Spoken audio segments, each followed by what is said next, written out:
Okey, komponen yang kita nak tengok adalah image tracking. Jadi kalau kita nak buat image tracking di dalam, Needles, kita boleh akses daripada komponen, kita Twitter, XR, kita ada web XR image tracking. Jadi cara kita nak guna ni, kita nak pakai ni, di dalam hierarchy kita create satu empty, okey, yang letak dia image tracking kat sini.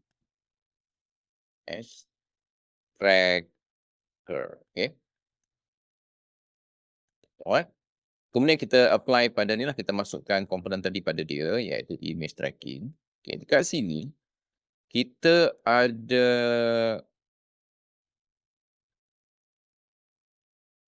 image track list. Okay, jadi kita boleh masuk list is empty plus. Okay, kat sini, kita masukkan gambar. Okay, ini image tracking gambar yang kita nak track. Okay, pastikan gambar yang kita nak track tu, satu warna dia kontras.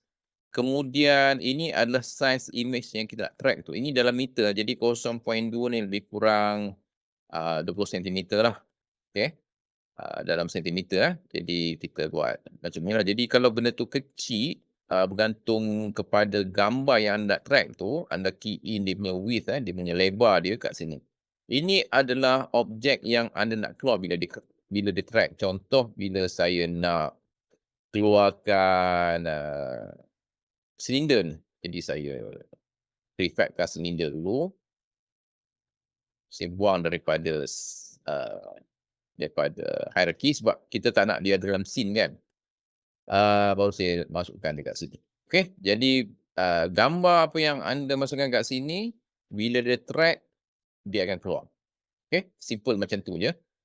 Kalau anda nak multiple gambar, multiple track, anda boleh tambah lagi kat sini. Okey, jadi anda letak gambar lain dan model lain. Macam tu juga tambah. Cuma dekat sini, kalau anda nak dia hilang, bila dia lost, kita boleh klik on kan, pastikan ni on. Maksud dia bila handphone anda dah terkeluar dari tracker tu, dia akan hilang. Kalau tak, dia akan tergantung-gantung je lah kat situ. Okay. Kemudian sama ada kita nak create image object instances. Okay, ini kita biarkan je lah kosong macam ni. Alright, jadi di bawah ni pun ada event. Maksud dia, event ni sama macam sebelum ni. Event dalam Unity, maksudnya bila dia track, apa akan jadi? Ada tak tambahan kita nak buat? Contoh kita nak sound bunyi, kita nak main animation, okay? Macam-macam kita boleh control dekat event ni. Okay? Jadi dekat sini dia kata image track, apa yang nak keluar. Alright, jadi ini adalah image track. Saya tak test dekat sini. Saya tak test sebab bila saya test, kita tak akan nampak pun dekat sini.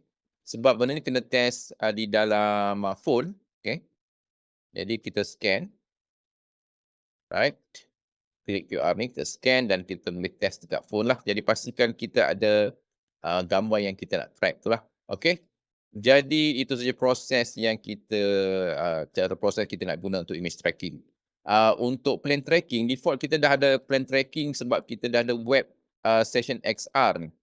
Okay, bila ada web session root ni, automatic kita dah track plane. Okay, kalau kita tak nak, kita boleh tutuplah web session root ni. Tapi basically kita perlukan web AR session root untuk kita jalankan kita punya AR. Okay, jadi itu saja untuk video kali ini. Terima kasih.